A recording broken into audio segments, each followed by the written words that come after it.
O nosso tema de hoje, o pecado e o sangue de Cristo Jesus.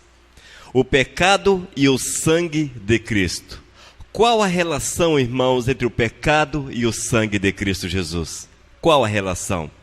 A relação com certeza é a de purificação. O sangue de Cristo purifica-nos de todo o pecado, lava-nos de todo o pecado, nos restaura por completo, fazendo-nos novas criaturas, totalmente ligados com o Todo-Poderoso. Amém? O pecado é descrito na Bíblia como a transgressão à lei de Deus. Muitas vezes nós nos perguntamos, o que é pecado? Pecado é toda forma de transgressão, de ferir a lei, a vontade, os mandamentos do nosso Senhor e Salvador Jesus. Quando nós nos referimos à lei, não estamos necessariamente apontando para os 10 mandamentos, mas sim para aquilo que o Senhor determina, que é a vontade dele na nossa vida. Aquilo que é para a honra e para a glória do Senhor. É certo que algum dos mandamentos, dos 10 mandamentos, ser transgredidos, com certeza gera pecados. Outros, no entanto, não se aplicam aos nossos dias. Mas não é esse o nosso tema de hoje. O pecado, irmãos, é a transgressão da lei do nosso Senhor. E fica claro em 1 João capítulo 3, versículo 4. Todo aquele que pratica o pecado também transgride a lei, porque o pecado é a transgressão da lei. Deuteronômio capítulo 9, versículo 7. Lembrai-vos e não vos esqueçais de que muitos provocastes a ira o Senhor. Rebeldes fostes contra o Senhor. Amém. Além de transgressão à lei de Deus, com certeza o pecado é uma rebelião contra o Senhor. Quando nós pecamos, irmãos, estamos nos levantando contra Deus, batendo de frente com Ele. Só para que nós possamos compreender essa questão, é como se você tivesse um patrão, um chefe, e você passa a desrespeitar esse chefe. E a pessoa levanta-se e passa a proferir palavras ruins contra esse chefe. E isso ao vivo ali, face a face. Com Deus, com certeza, isso é muito mais intenso, muito mais forte. Mas quando nós pecamos contra o Senhor, de fato, é isso que nós estamos fazendo. Estamos nos rebelando contra o Senhor. E Deuteronômio capítulo 9, versículo 7 já afirma isso. Lembrai-vos e não vos esqueçais de que muito provocastes a ira o Senhor. Rebeldes fostes contra o Senhor. Amém, irmãos? Essa, portanto, é a definição de pecado e é necessário estarmos atentos a ela para nós não pecarmos contra o nosso Criador, não errarmos contra o nosso Senhor. Vamos orar? Deus de amor, estamos aqui para te louvar, para te adorar, para te bendizer. Estamos aqui para ouvir a tua voz, nos deixarmos envolver pelo teu Espírito Santo. Guia esta palavra, ó Senhor, dá unção nesta palavra, para que ela possa ficar gravada em nossos corações. E assim, Senhor Deus, possamos seguir retamente o caminho que tem proposto para nós. Abençoa-nos e dirija-nos, fala conosco, é o que eu clamo em nome de Jesus. Amém, Senhor. Amados, todo pecado gera afastamento do Senhor.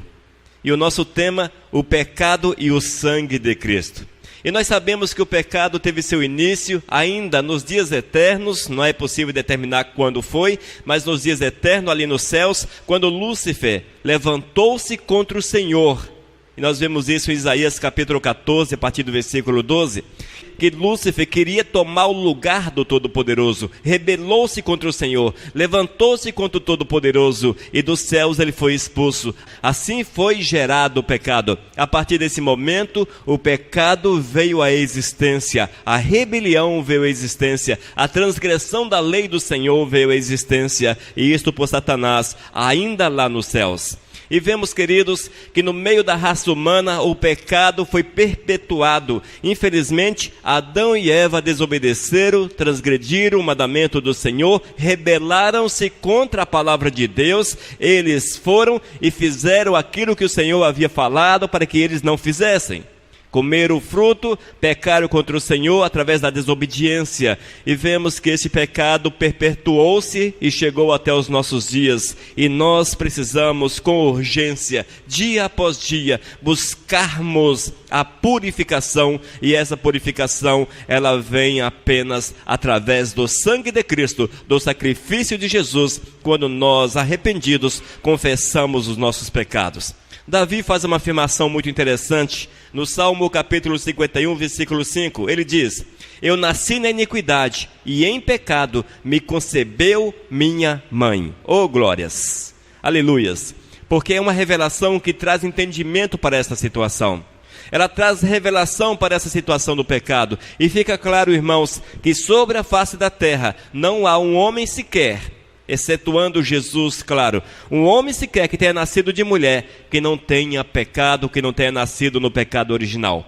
E nós, que somos descendentes de Adão e Eva, temos esse pecado original no coração, temos esse pecado que foi impregnado na alma do ser humano, e nós precisamos buscar o conserto, e o conserto só através de Cristo Jesus, só através do Senhor.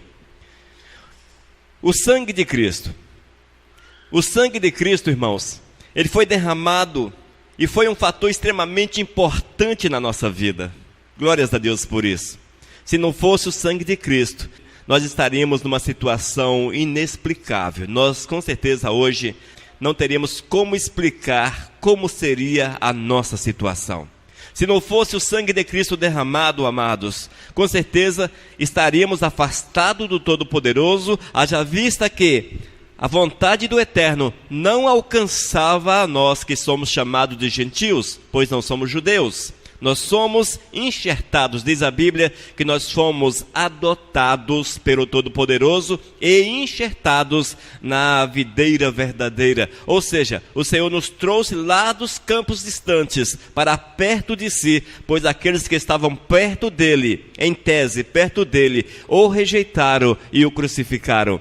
E este ato dos judeus abriu para nós o caminho da salvação, e hoje nós temos sobre a nossa vida o sangue de Cristo Jesus, o sangue do Senhor, o sangue que redime o nosso coração, redime a nossa alma, que muda a nossa sorte e que nos faz filhos do Senhor. Hebreus 9, 22, e sem derramamento de sangue não há remissão. Sempre foi assim, inclusive no Antigo Testamento, para que houvesse remissão de pecados, era necessário que um animal fosse sacrificado. No Novo Testamento, Jesus veio e cumpriu tudo aquilo que estava predeterminado, a lei convergia em Cristo Jesus, e ele derramou seu sangue como sacrifício, desta vez único.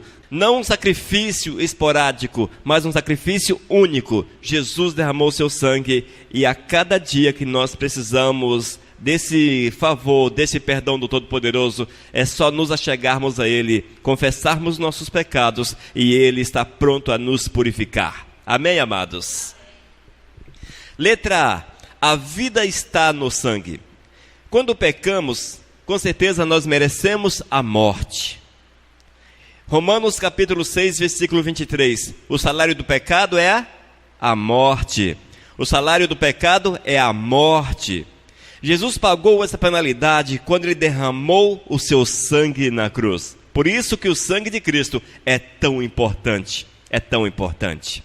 A morte, o sacrifício de Jesus.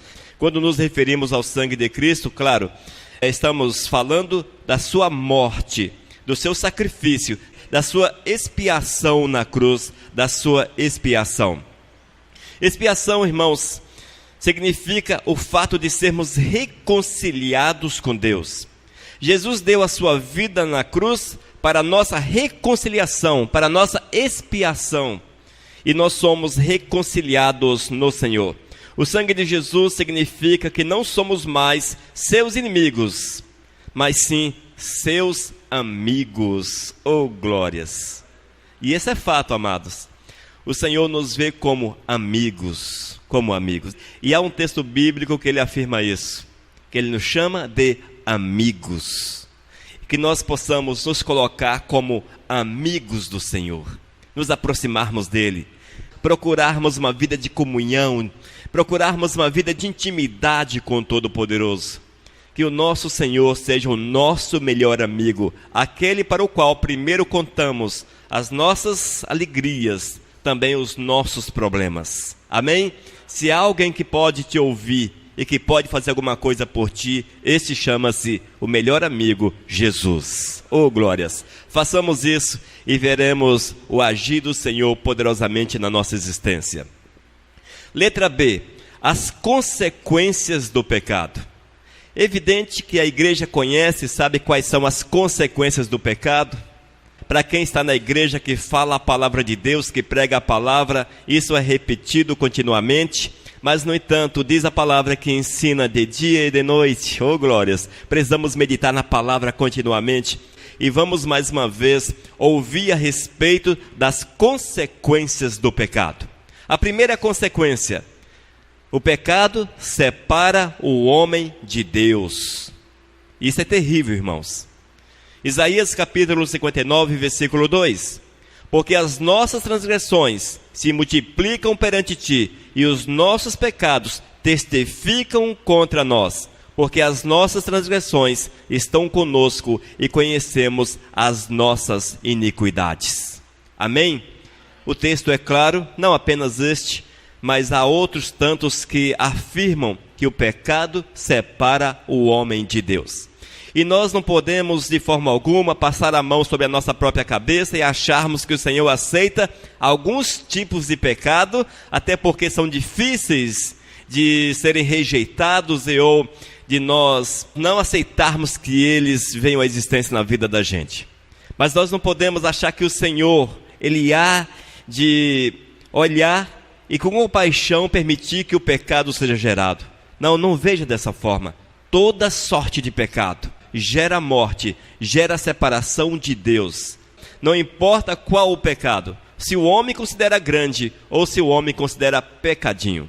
Na verdade, pecado não tem tamanho, haja vista que já ouvimos que pecado é a transgressão da vontade do Senhor. Se você transgride apenas uma vírgula, é pecado.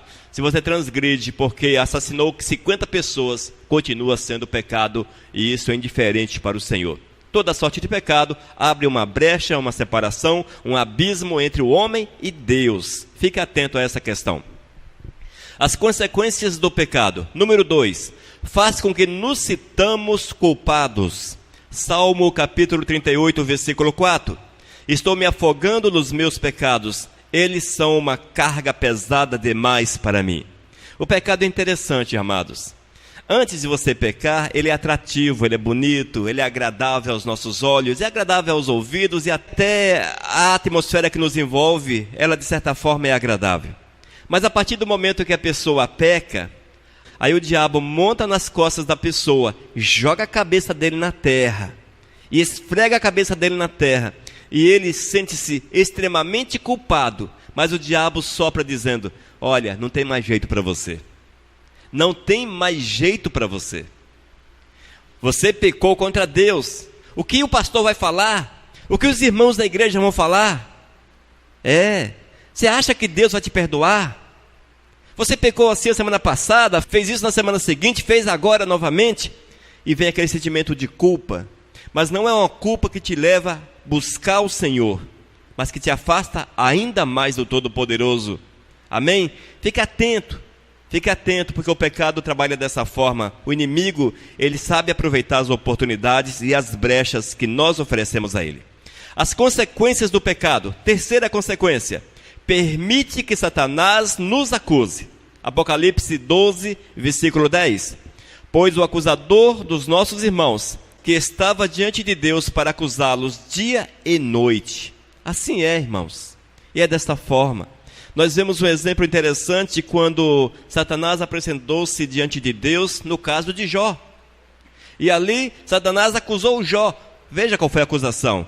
Ele está dessa forma porque recebe todas as bênçãos dos céus. Uma forma de acusação. E quando o Senhor disse para Satanás: eu estou tirando a minha bênção, a minha mão, faça o que quiser. Jó foi experimentado à exaustão. Foi as últimas consequências. As últimas consequências. E ele viu que não era possível acusar Jó porque ele era fiel. O diabo está sempre diante do Senhor, irmãos. O diabo está sempre diante do Senhor, apresentando a nossa vida e nos acusando diante do Eterno. Nós não podemos dar lugar. Nós não podemos dar lugar para que o diabo nos acuse. Isso diante de Deus e também diante da sociedade. O interessante é que quando alguém comete um pecado seja ele até os chamados pecados pequenininhos, aqueles que são teus colegas, teus amigos, são os primeiros a apontar o dedão para você. Eles fazem assim: ah, você é crente, não é? Aí, está fazendo isso. Coisas pequenininhas que todos fazem maiores, mas olha, uma coisa pequena que você comete, até muitas vezes involuntário, mas só que eles estão ligados, estão ali para te acusar. É assim que Satanás faz. Mas por que eles acusam? Porque são insuflados, dominados pelas trevas, e o maligno quer roubar a nossa paz, e ele é o nosso acusador. Nós não podemos de forma alguma dar lugar a Satanás, nem tampouco à sociedade, para que nos acuse por faltarmos com o nosso Deus em algum aspecto. Ainda, as consequências do pecado. Quarta consequência: exige a penalidade de morte. Ezequiel capítulo 18, versículo 4. A alma que pecar é a que morrerá. Irmãos, não nos enganemos. Depois que nós morrermos, não tem mais solução, e a Bíblia é muito clara a respeito disso. Não tem mais solução. Nada pode ser feito por aqueles que ficaram, orações, cultos, enfim, nada pode ser. Intercessões, enfim, nada pode resolver o nosso estado, o estado que nós optamos por ele. Se a pessoa morreu no pecado, que seja nosso amigo, nosso próximo, nosso familiar, infelizmente morreu no pecado. É evidente que nós não podemos julgar e afirmar que alguém foi ou não para o céu. Isso é impossível a nós. Isso é impossível. A palavra de Deus nos diz que na cruz existia 3 bandidos. Aliás, 3 bandidos. Só que os judeus entendiam dessa forma também, não é? Entendiam que ali tinham 3 bandidos realmente. Mas a palavra de Deus nos afirma que na cruz havia 2 bandidos. E Cristo também. Um deles, nos seus momentos finais, lembrou-se dos seus pecados e pediu perdão ao Todo-Poderoso, e esse foi purificado. Amados, há um grande mistério do momento em que você fecha os teus olhos até o momento que você comparece diante do Senhor, ou seja, aquele intervalo da morte. É impossível afirmarmos o que ocorre naqueles, talvez, minutos ou segundos finais. E eu creio que há uma possibilidade de uma pessoa que viveu no pecado ali nos últimos momentos acertar sua vida com o Senhor e chegar ao céu. Eu creio nisso. No entanto, nós não podemos falar quem foi ou não foi, porque só isso o Senhor conhece. Amém? Mas, se nós não tivermos cuidado e morrermos no pecado, não vamos esperar o último segundo, pois talvez a preocupação com a morte seja maior do que a preocupação com os céus. Se soubéssemos o dia em que iríamos morrer, seria pior do que não conhecermos o dia que vamos partir. Porque estaríamos tão preocupados em acertarmos tudo, para entregarmos o nosso corpo para a morte, que é bem provável que não sobraria tempo para o verdadeiro arrependimento. Estaríamos muito preocupados com uma série de fatores, e até mesmo aquela de não irmos para os céus, e talvez o arrependimento gerado fosse falso, não fosse verdadeiro. Melhor é vivermos continuamente preparados, sem sabermos se vamos hoje ou amanhã para a presença do Senhor lá na glória. Amém? Letra C. O sangue de Cristo nos restaura e redime. Oh, glórias! O sangue do Senhor, ele nos restaura e nos redime. Nós somos culpados e condenados à morte em consequência da prática do pecado. Mas Cristo, a exemplo do Cordeiro que existia lá no Antigo Testamento, ele derramou o seu sangue por nós.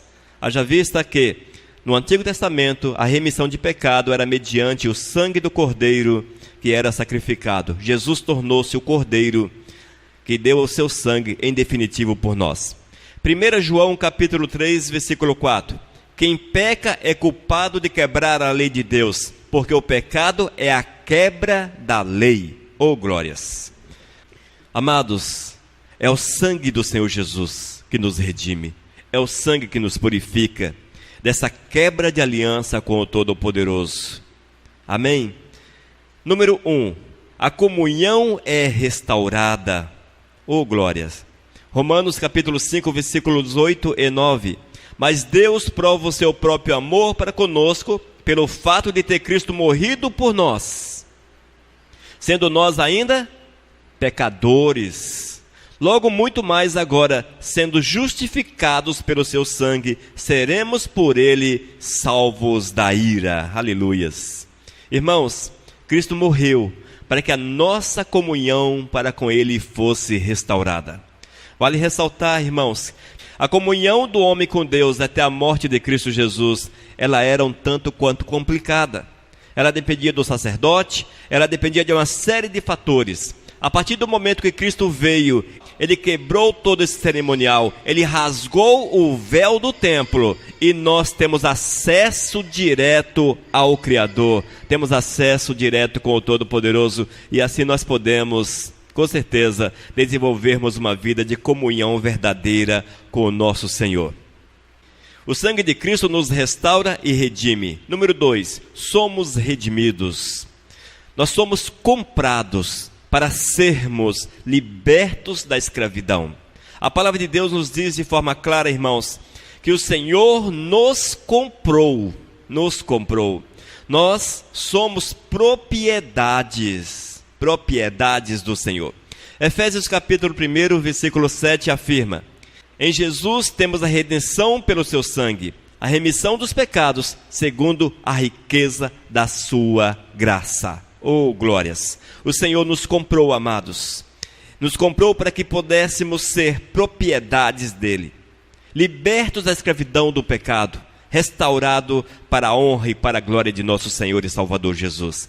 Entenda que a tua vida pertence a Cristo e que todas as tuas ações sejam elas para a honra e para a glória do Senhor. Não seja bonzinho consigo mesmo. Vou pecar aqui porque Deus sabe que eu sou carne é fraca, aquela história toda. Deus não sabe dessas coisas não. Nós é que sabemos que a carne é fraca. Mas aqueles que foram comprados e lavados no sangue de Cristo Jesus, esses foram feitos em novas criaturas, fortalecidos no Senhor. E nós hoje possuímos assim forças suficientes. Somos fortes no Senhor. E nós podemos vencer todas as tentações, e a palavra de Deus é muito clara com relação a isso. Letra D. O sangue é para o homem. O sangue é para o homem. O sangue derramado na cruz satisfez o plano de Deus. Através dele, a humanidade recebeu gratuitamente a oportunidade de restauração. Mais uma vez afirmando isso, nós somos restaurados através do sangue de Cristo que foi derramado na cruz. E agora, irmãos, é o tempo de aceitarmos o maravilhoso sacrifício e nos adequarmos à vontade do Senhor para o nosso viver. Às vezes, amados, nós queremos que Deus se adeque às nossas vontades. Nós queremos que o Senhor haja segundo o nosso querer. Nós queremos que Deus venha e olhe para nós e tenha compaixão da gente da forma que nós somos. Ou seja, que Deus mude o seu ser, mude a sua santidade, mude a sua forma de ser, para que venha, de certa forma, nos beneficiar. Mas esse jeitinho brasileiro e jeitinho de crente brasileiro não existe na palavra de Deus. Não existe, amados. Nós temos que entendermos a vontade do Eterno, aceitarmos o sacrifício de Cristo e vivermos aquilo que Ele quer para as nossas almas. Amém? O sangue é para o homem. Primeiro, ele nos purifica da culpa. Hebreus 9:14. E o seu sangue nos purifica por dentro, tirando as nossas culpas. Assim podemos servir ao Deus vivo, pois já não praticamos cerimônias que não valem nada. Oh, glórias! Irmãos, o sangue, ele nos purifica da culpa, ele nos lava, ele nos restaura por completo. E é isto que nós precisamos entender. E o sangue do Senhor precisa ser derramado sobre a nossa cabeça. E isso acontece a partir do momento que eu submeto a minha vida ao Senhor, a partir do momento que eu entrego o meu coração para o nosso Senhor e Salvador Jesus. Número 2, o sangue nos santifica. O sangue nos santifica. Hebreus 13, 12. Para com o seu próprio sangue purificar o povo dos seus pecados. O interessante é que quem nos purifica é Jesus, é o sangue de Cristo. Não existe uma outra forma para que nós possamos receber de Deus o perdão. Não existe, amados. Somente o sangue é que nos santifica, somente o sangue é que nos purifica, mas para que isto venha à existência na nossa vida, eu tenho que me entregar para o Senhor, eu tenho que me adequar à vontade do Todo-Poderoso. Eu não posso pedir perdão pela minha esposa, nem tampouco pelo meu filho. O Senhor não vai aceitar isso, mas que ela peça perdão pelo seu pecado e o filho pelo seu pecado também. Tem que ser dessa forma, irmãos. O que nós podemos fazer é inculcar na cabeça dos nossos filhos, levarmos a palavra de Deus para o nosso cônjuge. Isso através da ministração da palavra, da oração, do testemunho dentro de casa, do testemunho dentro do lar. É dessa forma que eles serão tocados pelo Espírito Santo de Deus. Número 3. No sangue somos feitos em amigos. Colossenses capítulo 1, versículo 22. Mas agora, por meio da morte do seu Filho na cruz, Deus fez com que vocês ficassem seus amigos, a fim de trazê-los à sua presença para serem somente dele, não tendo mancha nem culpas. Não tendo mancha nem culpas. Amém? Diz a palavra que nós somos feitos em amigos do Senhor. É no sangue, queridos, é no sangue de Cristo que nós somos feitos em amigos do Senhor. E se nós queremos essa amizade de fato na nossa vida, temos que entregar a nossa vida para o Senhor. É entregando a vida que nós vamos receber dele aquilo que precisamos para vivermos a sua verdade, fazermos aquilo que ele quer para nossas almas. E os amigos do Senhor, esses vivem uma vida segundo a vontade dele. E ouvem a vontade do Senhor, e pregam a vontade do Senhor, e testemunham de Cristo, e não se cansam de falar do poder e da graça de nosso Senhor. E onde quer que estão, eles falam do seu amigo, testemunho do seu amigo. Estes têm prazer em afirmar que possuem um bom amigo, o melhor amigo, um grande amigo. E têm prazer em falar desta amizade para aqueles que são os seus próximos. Amém? Número 4. O sangue nos dá intrepidez, coragem. Hebreus capítulo 10, versículos 19 até o 22. Nos diz: tendo, pois, irmãos, intrepidez para entrar no Santo dos Santos, pelo sangue de Jesus, pelo novo e vivo caminho que ele nos consagrou pelo véu, isto é, pela sua carne, e tendo grande sacerdote sobre a casa de Deus, aproximemo-nos com sincero coração, em plena certeza de fé, tendo o coração purificado de má consciência e lavado o corpo com água pura. Aleluias. Glórias a Deus. É no sangue, é através do sangue de Cristo que nós temos intrepidez. Intrepidez é a mesma coisa que coragem. Que nós temos coragem de acessar a presença do Senhor. Talvez nós não entendemos muito bem esse texto. Talvez alguns não consigam entender por que coragem, por que intrepidez. Amados, quem escreveu o texto sabia da grandiosidade e da glória de Deus. Conhecia de perto a grandiosidade, a soberania do Todo-Poderoso e a sua glória. E eu quero afirmar para vocês, se a conhecêssemos como esse que escreveu esse texto, certamente nós íamos entrar diante do Santo dos Santos, diante do Todo-Poderoso, mas com muita coragem, porque Deus é grande demais. Deus é grande demais. Eu vou apenas contextualizar esse texto. Meus exemplos não são os melhores, mas a pastora já olha ali para mim com meus exemplos. Mas deixe-me só contar para vocês, deixe-me só dar uma ilustração rapidinho, apenas para contextualizarmos o texto. Se nós tivéssemos uma audiência diante do nosso presidente, Ouça, aparentemente é fácil, mas essa audiência, para que você chegue até ali e se apresente diante dele, é preciso muita coragem. Porque é uma autoridade muito grande. E não são todos que têm coragem. Evidentemente que um exemplo pobre, como são meus exemplos, não é, pastor? Mas é dessa forma. Nós precisamos ter coragem para chegar diante de uma autoridade grande, máxima. E nem sempre temos essa coragem. E ficamos esperando que outros façam isso em nosso lugar.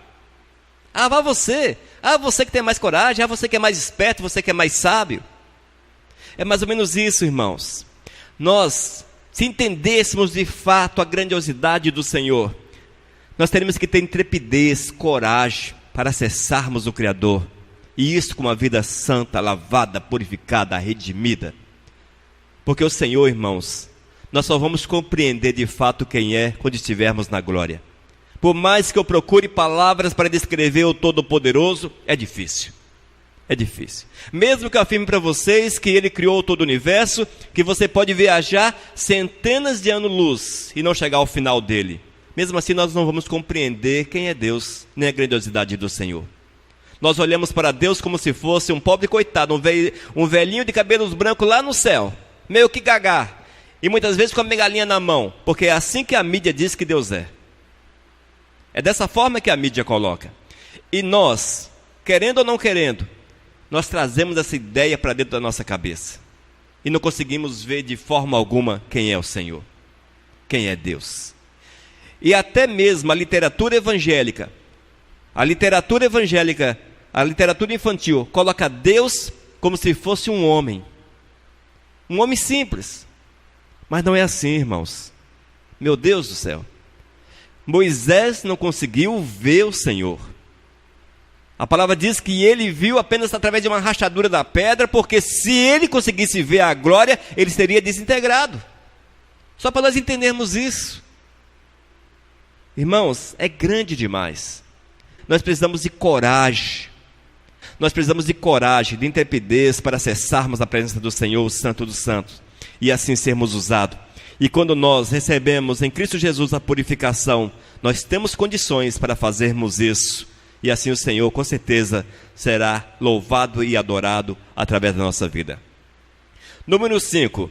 O sangue nos aperfeiçoa diante dos olhos de Deus. Hebreus 10:14. Assim como o sacrifício só, ele aperfeiçoou para sempre os que são purificados do pecado. Amém? A palavra de Deus nos fala de forma clara que nós somos aperfeiçoados diante dos olhos do Senhor através do sangue de Cristo. Letra E. O sangue quebra o poder do diabo. A Bíblia mostra-nos que o diabo age poderosamente. A Bíblia diz que o diabo age poderosamente. Eu quero mais uma vez quebrar a ideia que o diabo é um pobre coitado que anda por aí só misericórdia. É um ser extremamente poderoso. Extremamente poderoso. Extremamente poderoso. É o segundo poder do universo. Primeiro, Pai, Filho e Espírito Santo, a Trindade. Depois, Satanás. É o segundo poder, irmãos. Não ache que o diabo é um pobre coitado derrotado. Não, não é. É um ser extremamente poderoso. Extremamente poderoso. Vários artifícios são usados, entre eles, assemelha-se ao Senhor, realizando, através dos falsos profetas, grandes sinais. Grandes sinais. Já falei e volto a repetir. Satanás pode curar. Satanás pode te abençoar te dando riquezas. Satanás pode te dar mulheres e homens. Satanás pode te dar sonhos e objetivos. Satanás pode te dar aquilo que está ao seu alcance. E é quase tudo. Ele só não pode dar a vida de volta e a salvação, claro que está em Jesus. E ele também não tem esse interesse. Mas excetuando isso, irmãos, tudo está ao alcance do maligno. Eu falei abençoar com riqueza.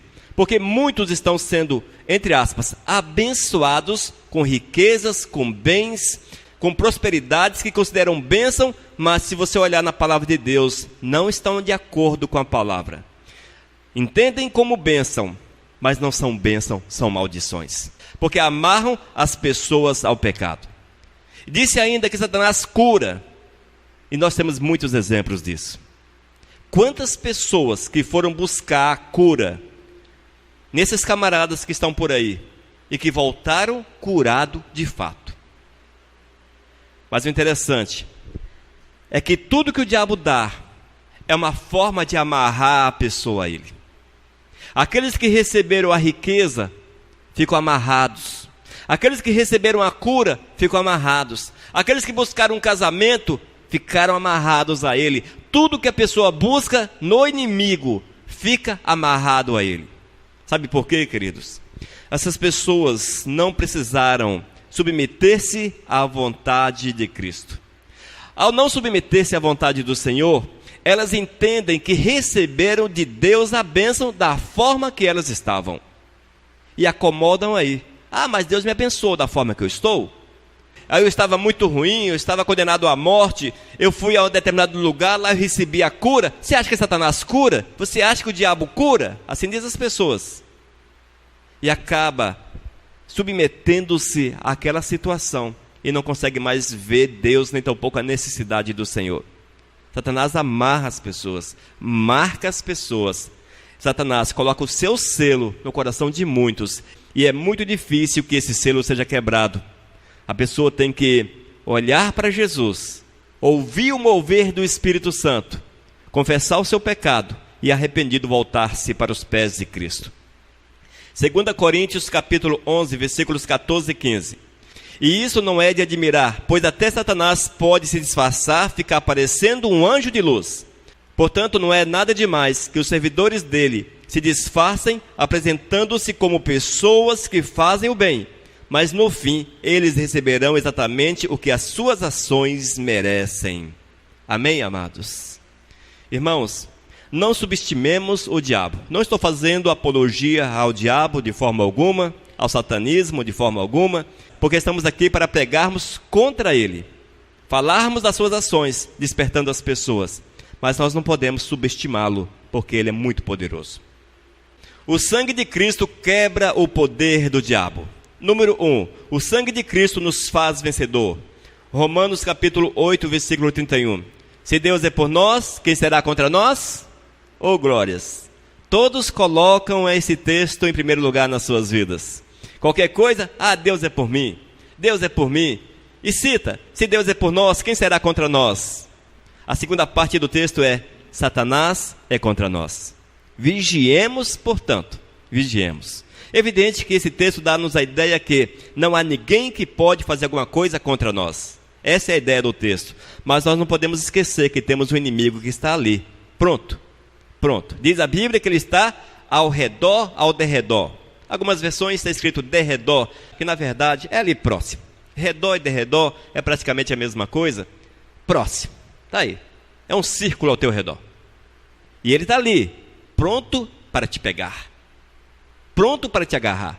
É assim que está na palavra e nós não podemos de forma alguma menosprezar o ensinamento. Romanos 8, 33 e 34. Quem tentará acusação contra os eleitos de Deus? É Deus quem os justifica. Quem os condenará? É Cristo Jesus quem morreu ou antes quem ressuscitou, o qual está à direita de Deus e também intercede por nós. Irmãos, esta é a nossa esperança. Esta é a nossa esperança, que o Senhor Jesus é aquele que intercede por nós. E o diabo com certeza não terá nenhuma base para acusar-nos, porque recebemos o perdão, recebemos a restauração em Cristo Jesus. Número 2, o sangue nos liberta do poder do diabo. Colossenses capítulo 1, versículo 14. É ele que nos liberta, e por meio dele que os nossos pecados são perdoados. Oh, glórias! Redenção significa libertar, resgatar e vai por aí. Nós somos resgatados através do sangue de Cristo. A Bíblia fala claramente que fomos comprados para sermos propriedade exclusiva do Pai Eterno. Aleluias! Essa é a nossa realidade, propriedade do Senhor. Atos capítulo 20, versículo 28. Cuide de vocês mesmos e de todo o rebanho que o Espírito Santo entregou aos seus cuidados, como pastores da igreja de Deus, que ele comprou por meio do sangue do seu próprio Filho. Aleluias. A palavra de Deus nos deixa clara que nós somos comprados pelo sangue do Senhor e precisamos viver como propriedade do Eterno, ou seja, tudo para a honra e para a glória de nosso Senhor e Salvador. Letra F. O sangue de Cristo nos proporciona, primeiro, purificação. 1 João capítulo 1, versículo 7. Se porém andarmos na luz como Ele está na luz, mantemos comunhão uns com os outros, e o sangue de Jesus, seu Filho, nos purifica de todo pecado. Oh, glórias, aleluias! Quem nos purifica do pecado é o Senhor Jesus, através do seu sangue. Número 2, vida eterna. Então Jesus disse: eu afirmo a vocês que isto é verdade. Se vocês não comerem a carne do Filho do Homem e não beberem o seu sangue, vocês não terão a vida.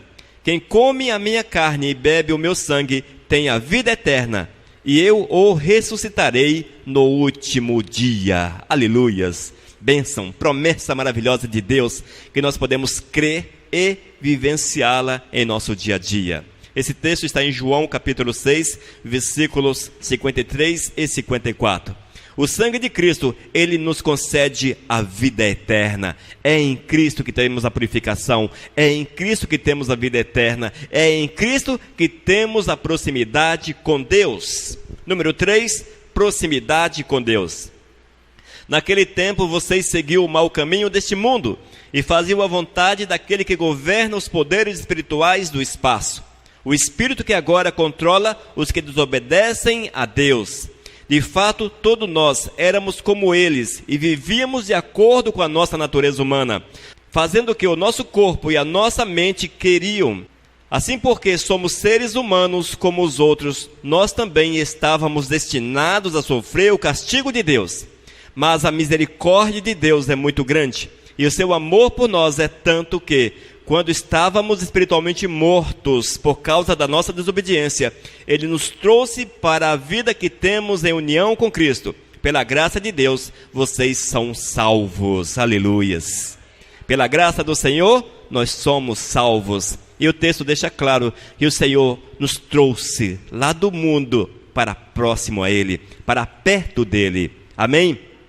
Que o Senhor nos tirou das garras de Satanás, nos lavou, nos purificou, nos libertou e nos trouxe para perto dEle. Hoje é possível, através do sangue de Cristo, vivermos em comunhão, em proximidade com o Todo-Poderoso. Amém, amados? Queridos, nós sabemos, e a palavra deixa claro, que o pecado é uma verdade. O pecado nasceu com Satanás lá nos céus, e de lá ele foi expulso, e diz a Bíblia que ele foi precipitado sobre a face da terra. E sobre a face da terra ele está, dominando essa terra, dominando esse universo. Diz a Bíblia que a terra jaz nas mãos do maligno, está nas mãos do maligno. É por isso, queridos, que nós contemplamos tanta coisa ruim, tudo que não presta, e cada dia crescente. Nós vemos cada dia que os homens são piores, são maus. Estamos vendo aí esse escândalo político do nosso Brasil. É um escândalo aqui, escândalo ali, escândalo ali. Meu Deus, quantos escândalos! Tudo isso, queridos, é consequência do pecado. Se fossem homens lavados e purificados no sangue de Cristo Jesus, seriam dominados pelo Espírito Santo de Deus e fariam segundo aquilo que Deus quer. Mas são dominados pelas trevas, pelos espíritos maus, pelos demônios, e fazem segundo aquilo que o diabo tem proposto no seu coração. E a Bíblia diz que o diabo veio para matar, roubar, destruir, e vai por aí. E vai por aí. Todo tipo de ação má. Precisamos estar atentos, amados, atentos. O diabo está solto ao nosso redor, esperando o momento certo para dar um bote, como uma cobra venenosa. Momento certo para te dar o bote. E se você pisa sobre a cabeça dele, mas se você está aberto, você será alcançado por ele e certamente sofrerá as consequências de estar no pecado. Não é para que haja medo em nosso coração com relação ao demônio. Não, de forma alguma.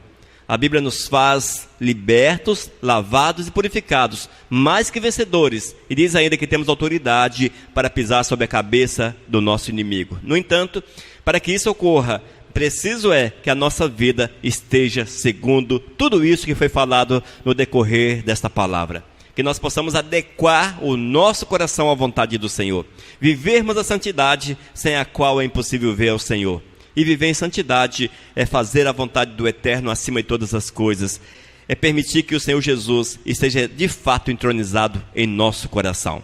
Amém? Queridos, busquemos o Senhor. Busquemos o Senhor com todas as nossas forças, com todo o nosso vigor, com toda a nossa coragem, com toda a nossa intrepidez. Busquemos ao Senhor, porque Ele há de manifestar-se àqueles que o buscam. O Senhor sempre atende àqueles que o buscam. Amém? E com certeza estamos lavados pelo sangue de Cristo, e debaixo desse sangue, a proteção do Senhor é uma verdade sobre nossas vidas. Vamos orar então? Senhor, nós te glorificamos por esta palavra, e queremos clamar, Senhor, que ela fique gravada em nossos corações, para que mais uma vez nossa vida seja enraizada em Ti, Senhor. Que nós possamos ter o alicerce verdadeiro, que é a Tua santa e bendita palavra, e vivermos a santidade, porque é necessário para que tenhamos comunhão íntima contigo, entendendo, Senhor, que somos comprados, que somos propriedades, para vivermos somente a Tua vontade a cada instante, a cada minuto. Ó Espírito Santo de Deus, solidifica essa palavra em nosso coração, grava essa palavra em nosso coração, para que cresçamos na Tua presença. É o que nós clamamos em nome de Teu Filho Jesus. Amém, Senhor. Amém, amados. Glórias a Deus por esta palavra. Vivos, vivos, o nosso Deus.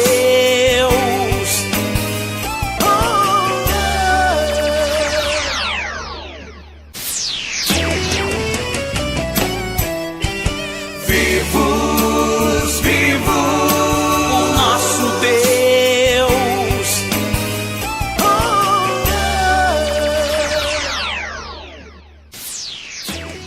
Mensagem número 646.